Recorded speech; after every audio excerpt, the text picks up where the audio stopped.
에스겔 7장 1절에서 13절입니다. 2절. 사람아, 이스라엘 땅에 대해 주 여호와가 이렇게 말한다. 마지막이다. 마지막이 이 땅의 사방 구석구석에 왔다. 유다 왕국은 바벨론 제국의 공세로 인해 긴박한 상태가 지속되고 있었습니다. 그동안 이미 몇 차례에 걸쳐 유다 지도자들을 비롯한 많은 백성들이 바벨론 지역으로 사로잡혀 갔으나 그들은 오히려 더 심한 배도의 길을 걸어가며 하나님의 진노를 부채질했습니다. 그 땅 사방에서 일어나는 모든 상황이 끝을 향해 다름질치고 있었습니다. 유다의 마지막이 왔다 하고 아직 일어나지 않은 미래의 일인데도 완료형 동사를 사용해 이미 일어난 일처럼 표현한 것은 여호와의 작정 가운데 확정된 일로서 이미 발생한 것이나 다름없다는 사실을 강조합니다. 이를 예언적 완료라고 합니다. 마지막이라는 단어는 추수와 관계된 용어입니다. 추수 때는 들판의 곡식을 날카로운 칼로 베고 알곡을 곡간에 들이기 위해 쭉정이를 바람에 날려 보내는 때입니다. 그때를 나라에 적용하면 그 나라의 생명이 다했다는 사실을 나타내게 됩니다. 7절. 이 땅에 사는 이여 파멸이 내게 오고 있다. 때가 이르렀고 날이 가까이 왔다. 산 위에 즐거운 외침이 아니라 혼란이 있다. 산 위의 즐거운 외침은 언덕에 수확한 곡식 더미를 놓고 그것을 탈곡하면서 기쁨에 겨워 질러대는 행복한 환호성 소리를 말합니다. 여호와께서 심판하실 때 예루살렘의 엄청난 공황으로 인한 혼란스러운 소리는 과거 그들이 산에서 즐거이 부르던 날의 즐거운 외침 소리와 정반대되는 소리일 것입니다.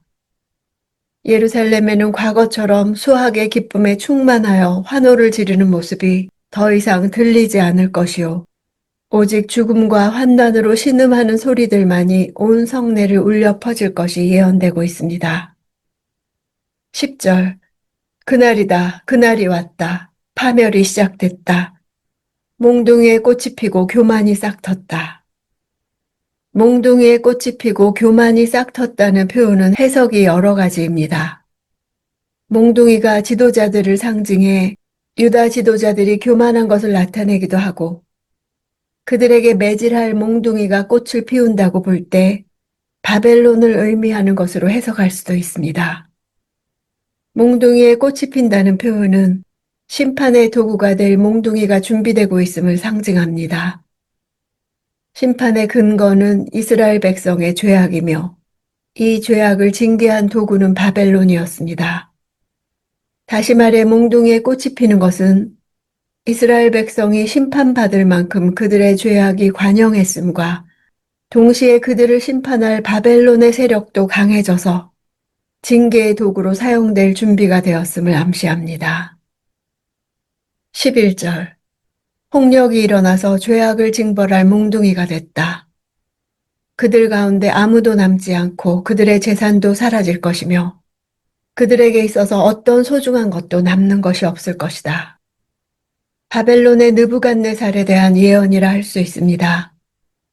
폭력이 일어났다는 것은 오로지 폭력만을 최고의 수단으로 믿는 자가 역사 가운데 등장했다는 것을 말합니다. 유다 땅과 예루살렘 성에 남는 것이 아무것도 없을 정도로 바벨론 침공의 잔혹성을 나타내고 있습니다. 12절.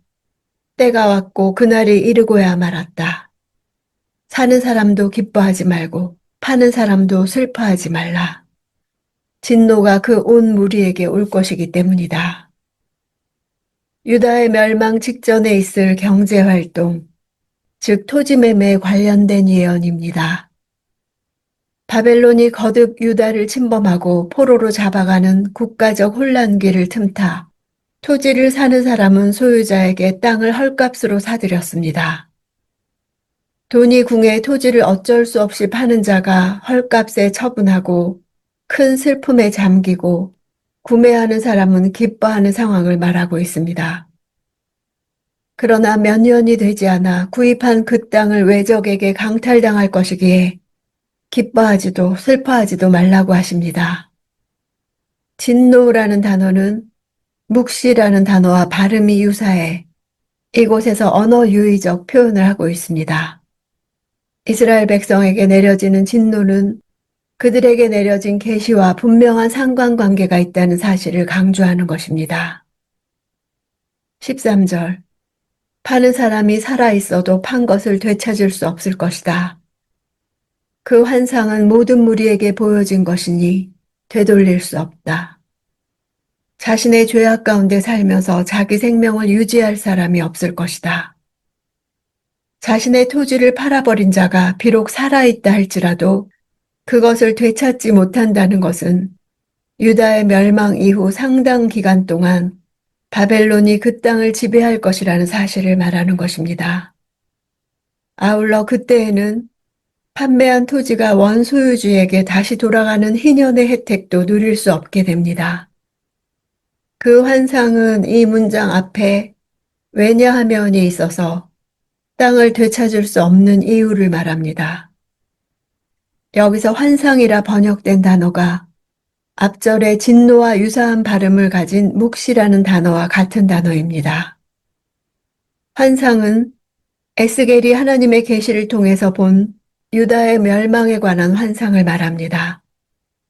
땅을 판 자가 그것을 되찾지 못하는 이유는 유다의 멸망에 대한 여호와의 묵시, 환상은 다시 철회되지 않을 것임을 나타냅니다. 두 번째 땅을 되찾지 못하는 이유는 죄악으로 인해 자기 생명을 유지할 수 없기 때문입니다. 이스라엘의 끝은 정치적 사건 이상입니다. 이스라엘에게 닥친 끝은 여호와께서 이스라엘에게 당신의 분노를 보내시고 걸어온 길에 따라 심판하시는 날입니다. 인내에도 끝이 있습니다. 하나님의 사랑은 인격적인 사랑이기 때문입니다. 연민과 긍휼의 보호막이 걷어지기에 이스라엘의 죄가 거룩하신 하나님 앞에 그대로 노출됩니다. 나의 실상과 교회의 실상과 나라의 실상을 보고 절망합니까? 하나님의 자비와 긍휼의 보호막이 있었기에 여기까지 올 수 있었습니다. 하나님의 긍휼이 멈추면 우리는 아무것도 아닙니다. 숱한 경고 끝에 나온 심판이요. 말씀을 멸시한 죄로 인한 심판입니다. 죄에서 돌이키지 않는 한 소망은 없습니다.